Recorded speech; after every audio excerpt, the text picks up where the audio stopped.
nebekursiu Instagramo, išeinu iš Instagramo. Man kartais sunku būti iki galo savimi, jis išsiurbia tiesiog visą energiją.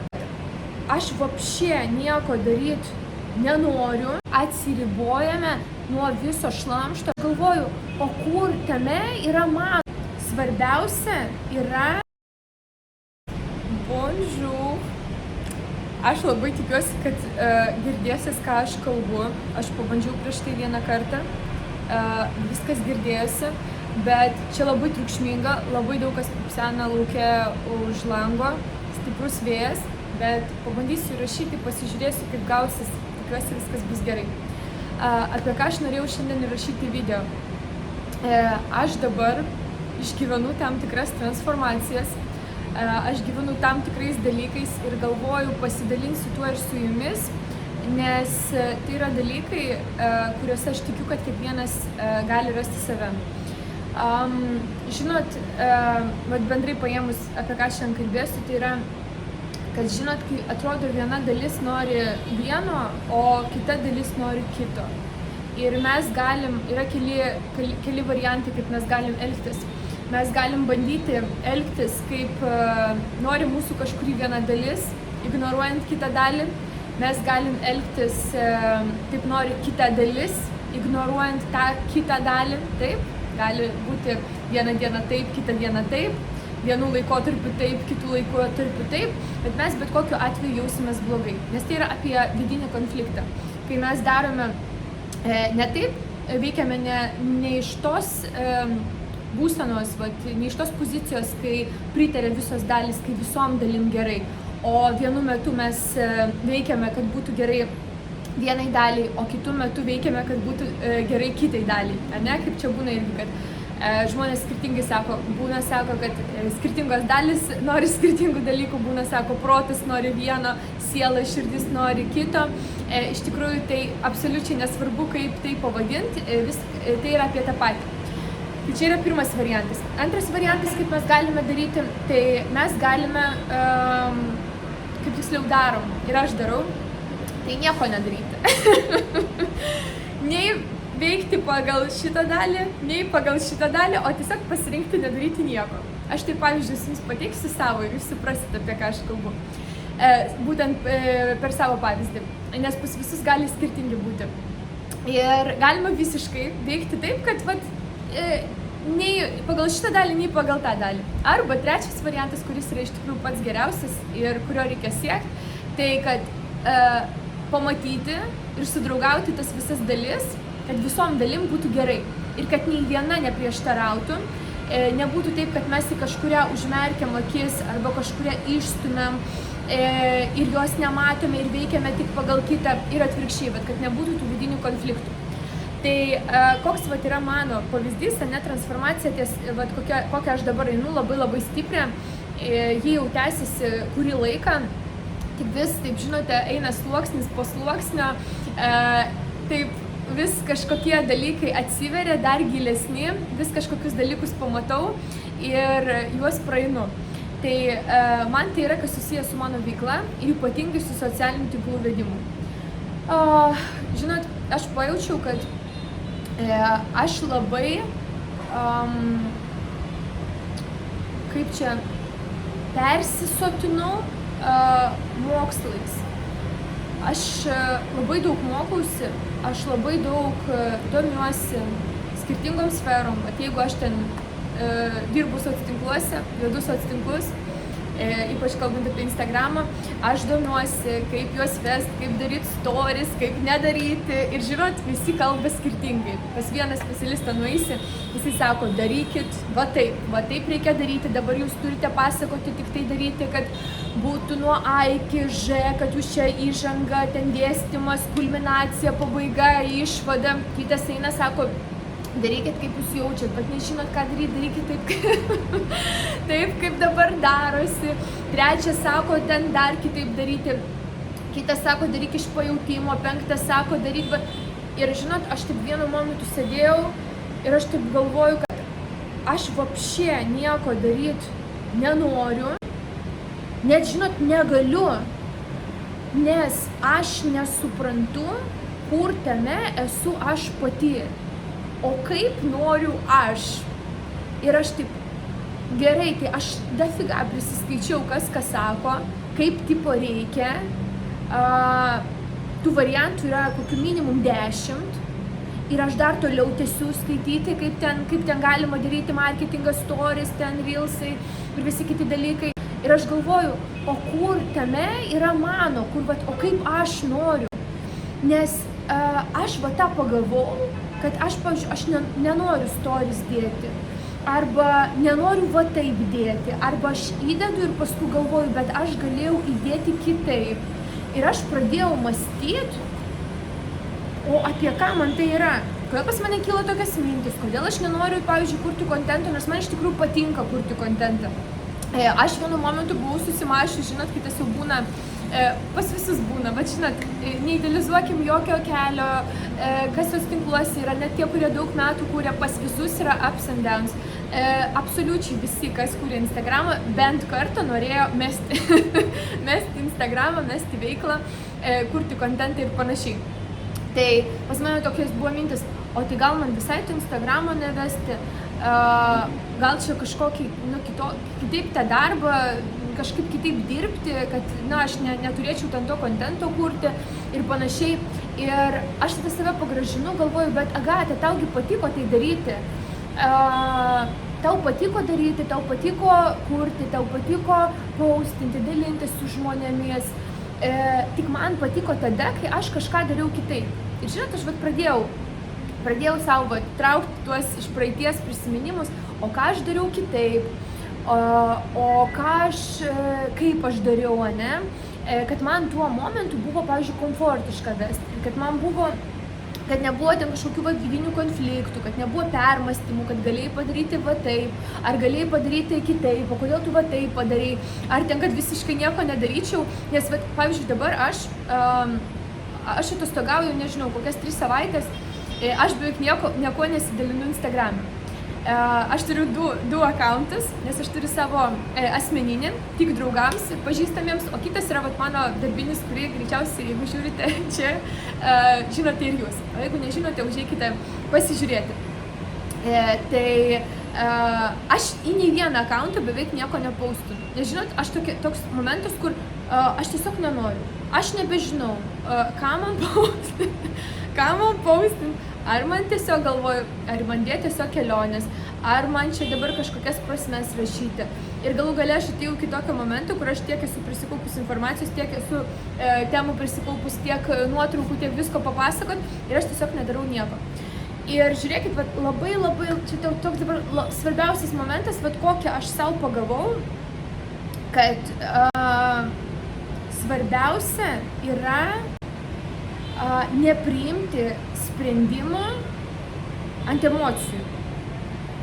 Nepriimti sprendimų, kai atrodo, žinot, pavargau, kaip man buvo, kad, atrodo, nebežinau, kaip toliau, kaip aš noriu, kaip man tą kontentą kurti, kaip, pavyzdžiui, kaip aš noriu. Nors atrodo, gal žinau, bet kartais nekreipiu dėmesio į tai.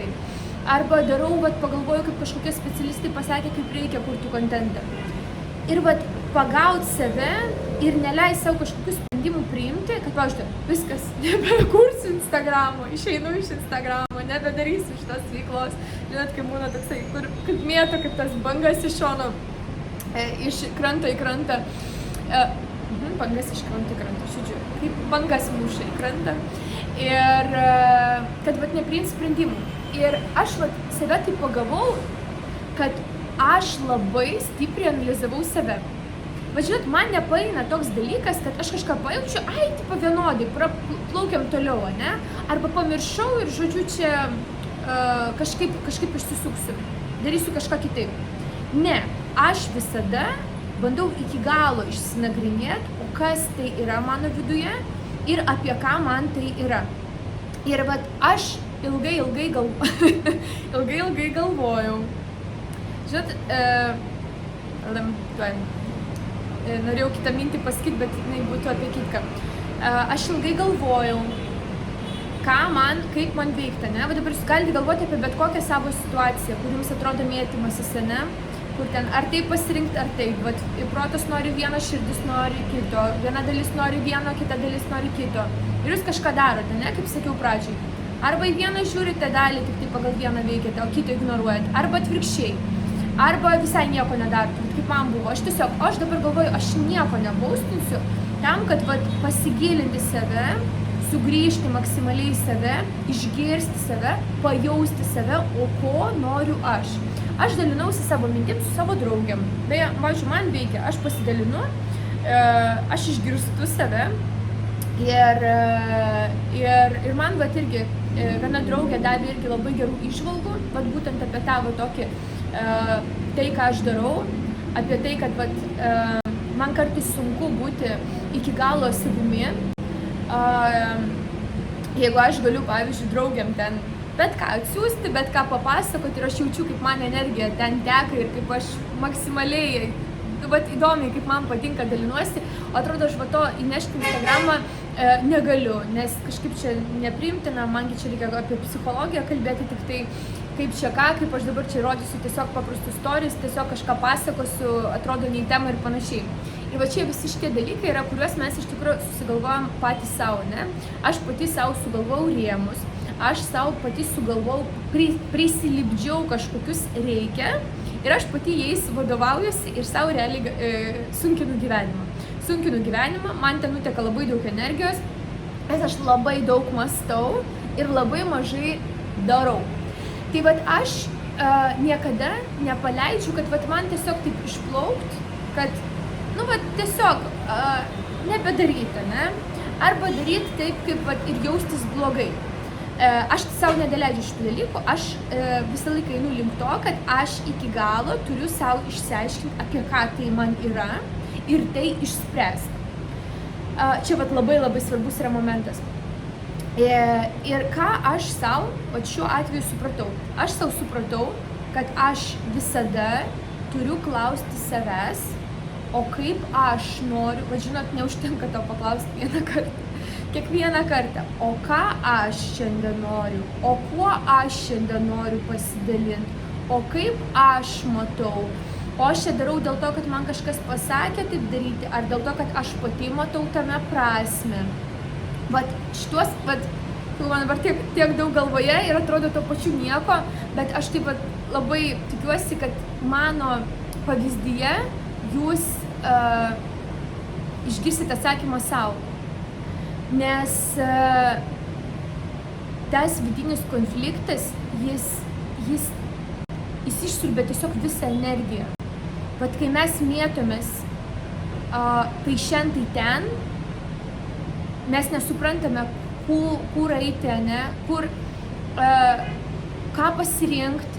Vat pirma, ką aš savo supratau, kad reikia tiesiog sustoti ir atsisukti save.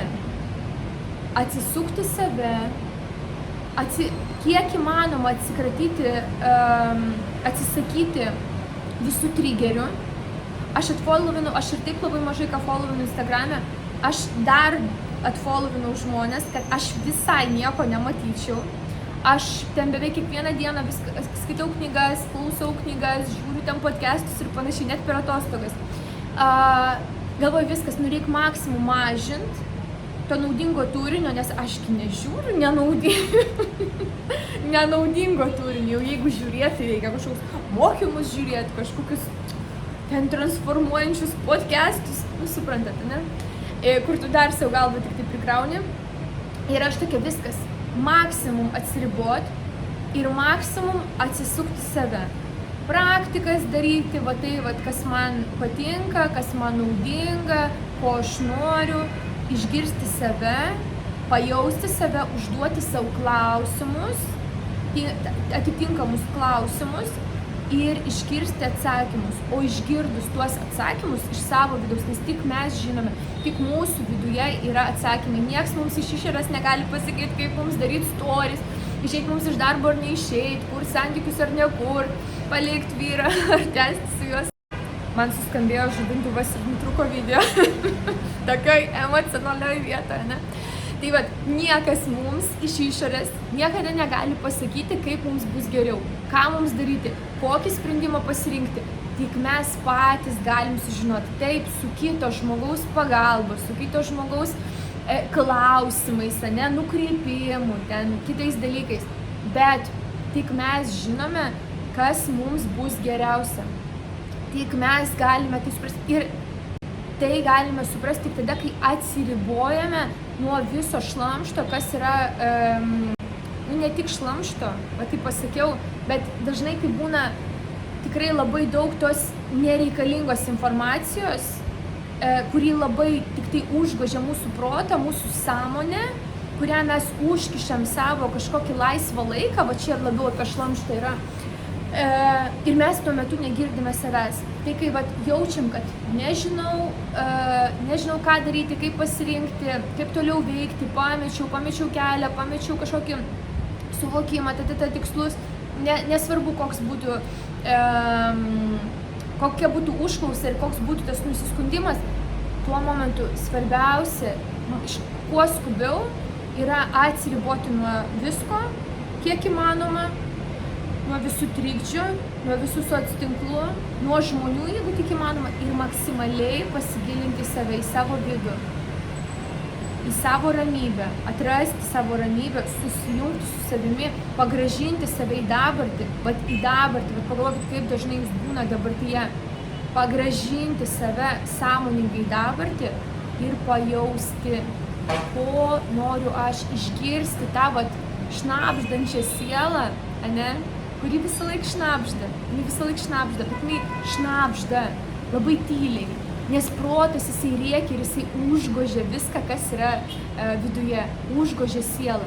Tai va tą protą, kuo įmanoma dažniau nutildyti ir išgirsti tai, kas yra viduje. Ir išgirdus, žinoma, tai padaryti. Eiti ir tai daryti. Nes neužtenka išgirsti, neužtenka žinoti, neužtenka mokėti. Dar reikia ir daryti. Svarbiausia yra daryti, girdėti, ko aš noriu, jausti, ko aš noriu ir tai daryti. Tai vat, mielieji, toks šiandien mano pasidalinimas. Parašykit man komentare ar man Instagramą, kaip norite, ką sau išsinešėt.